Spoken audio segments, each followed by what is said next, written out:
टोटोपाड़ा नाम के इस गांव में दुनिया की लुप्त प्राय आदिवासी जनजाति रहती है और इस जनजाति का नाम है टोटो। आपने शायद इसका नाम भी नहीं सुना होगा। और इस जनजाति के अब लगभग 1600 लोग ही बचे हैं। 250 साल पहले से यह जनजाति इस गांव में बसी हुई है, 250 वर्ष पहले से।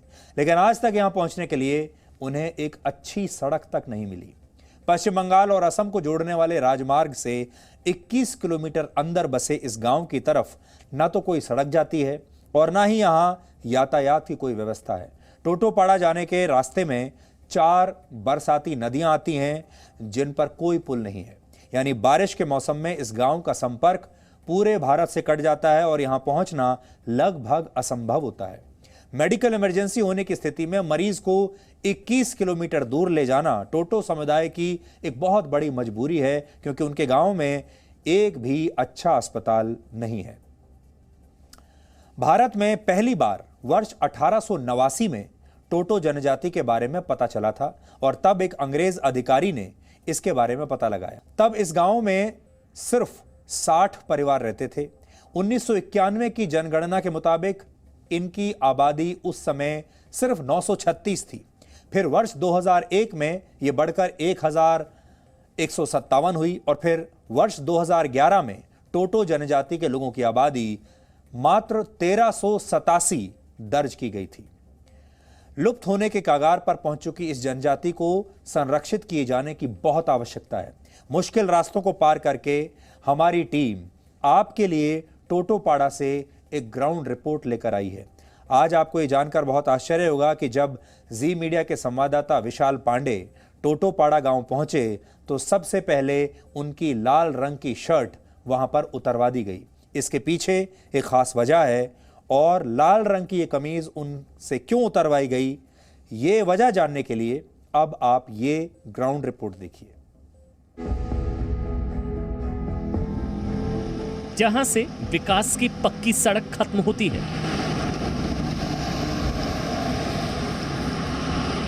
वहीं से देश के आखिरी पायदान पर खड़े समाज का पथरीला पथ शुरू होता है। यही सच है भारत भूटान सीमा पर बसे आखिरी गांव टोटोपाड़ा का। हम आपको टोटोपाड़ा इसलिए लेकर आए हैं क्योंकि ये गांव बहुत खास है। खास इसलिए क्योंकि यहाँ पर एक ऐसी आदिवासी जनजाति रहती है जिसकी संख्या पूरे विश्व में मात्र 1600 है और वो सारे इसी गांव में रहते हैं। इस गांव तक जाना आसान नहीं है।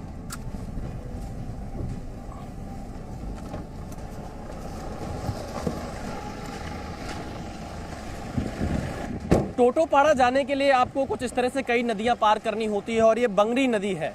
यहाँ मदारी हाट से टोटोपाड़ा जाने के लिए हमने इस रास्ते को पकड़ा।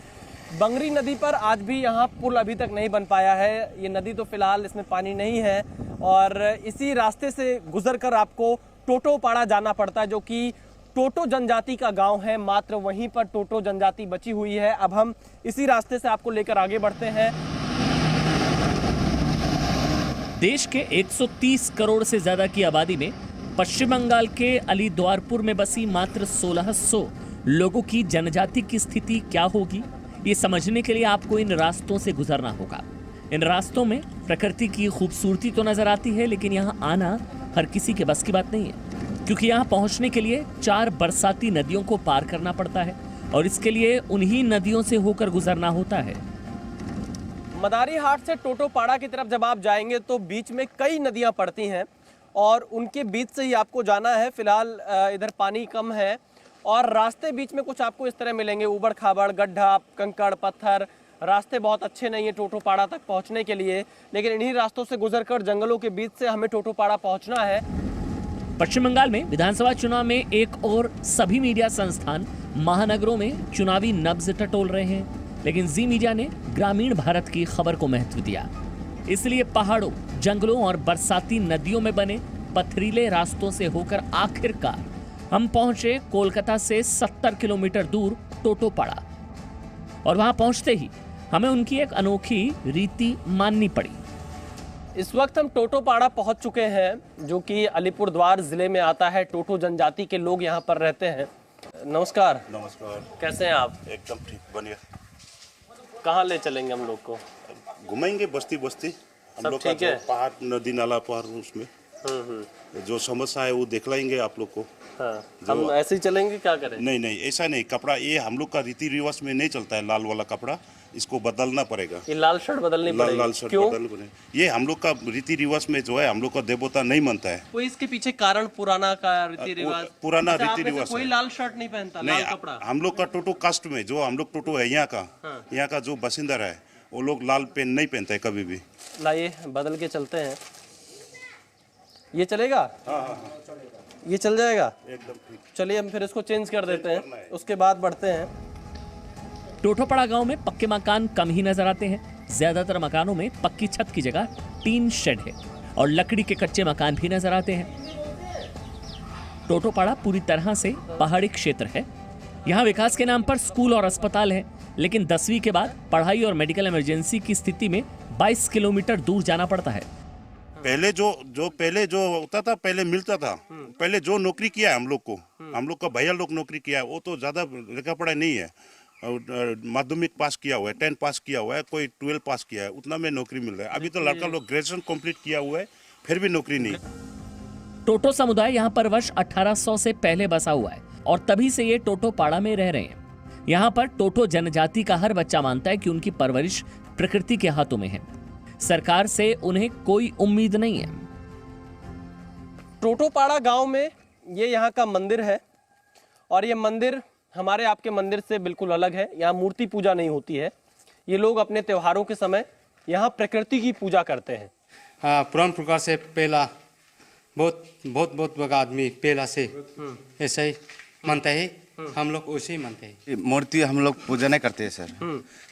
हम लोग का प्रकृति है, पहाड़, नदी नाला और गाछ पाला, सब प्रकृति के हम लोग पूजा करते हैं। और ये आदिम युग से पहले से हम लोग का जो 1800 से आगे से हम लोग इधर ही है। उसी टाइम से हम लोग नहीं करता है, जो पूजा करता है, लेकिन मूर्ति की पूजा नहीं करते हम। बच्चों के लिए ना ढंग का स्कूल, ना ही खेल कूद की जगह। अब तो टोटोपाड़ा में बाहर से आए लोग भी बसने लगे। अपनी जरूरत के हिसाब से वो भी यहाँ रच बस गए हैं। टोटो जनजाति के लोगों को 10 साल पहले ममता सरकार में वादा किया गया था कि टोटोपाड़ा के पूरे क्षेत्र का विकास किया जाएगा, लेकिन इतने वर्षों में एक अदद सड़क तक नहीं बन पाई। पानी की किल्लत तो यहाँ की रोज की समस्या है। देखिए, टोटो का जो पारंपरिक घर है, जमीन से थोड़ा ऊपर करके ये लोग बनाते हैं ताकि बारिश के समय, यहाँ बारिश जब होती है तो पानी बहुत भर जाता है, उससे घर को बचाया जा सके। यही इनका स्थान है, यही इनका घर है और ये इस तरह से रहते हैं। पानी बहुत संभाल कर रखते हैं ये लोग अपने घरों में, क्योंकि पानी यहाँ सरकार नहीं पहुँचा पा रही। इन्हें अपने आप बहुत मेहनत करके, बहुत संघर्ष करके पहाड़ों से पानी लेकर आना पड़ता है। पाइप अपनी लगानी पड़ती, तब इनके घर तक पानी पहुँचता है। यही वो पाइप है जिसका जिक्र हम कर रहे थे। इन काली पाइप के माध्यम से पहाड़ों से पानी लाते हैं, इस तरह से पानी भरकर रख लेते हैं, उसके बाद ये उसी से काम चलाते हैं। ये तस्वीरें दिखाती हैं कि विकास कितना हुआ है। इतने सालों बाद भी अगर टोटोपाड़ा गांव में, जो कि बॉर्डर के इलाके में है, वहां तक पानी सरकार ना पहुंचा पाए तो कितनी दुख की बात है। इस क्षेत्र में सुपारी की खेती बड़े पैमाने पर होती है, इसलिए टोटो समुदाय की कमाई का सबसे बड़ा साधन सुपारी ही है। इस क्षेत्र में आपको सुपारी के कई पेड़ नजर आएंगे। इस पूरे इलाके में सुपारी की बहुत खेती होती है। सुपारी का बहुत जगह इस्तेमाल होता है, पूजा पाठ में भी इस्तेमाल किया जाता है, खाने में भी इस्तेमाल होता है। और यहाँ पर आप देखिए, ये बोरियों में सब सुपारी रखा गया है। ये जो हम लोग सुपारी देखते हैं वो तो बिल्कुल अलग कत्थई कलर की होती है। इतना छोटा छोटा होता है, इसको सरौता से काटना पड़ता है। ये तो अलग तरह की सुपारी है। ये तो अभी एक दिखाएंगे, एक थोड़ा निकालिए। निकाल दीजिए। हाँ, देखा है, ये जो यहाँ से लेके जाता है, हाँ, इसका बॉयल करता है, उसका बाद में इसका बॉयल करके ये जो ये चमड़ा ना वो निकल जाता है। निकलने के बाद ये बॉयल करता है, उसके बाद में ये गुटखा तमन्ना ऐसे बनता है। अच्छा, इसके अंदर सुपारी वो है। क्या रेट बिकता है ये अभी का हाल 42-43 रुपये किलो? हाँ जी, आज का रेट में 42 रुपए किलो ये लोग सुपारी बेचते हैं। और यहाँ पर सुपारी ही इन लोगों की इनकम का सबसे बड़ा साधन है, इसी से घर बार चलता है।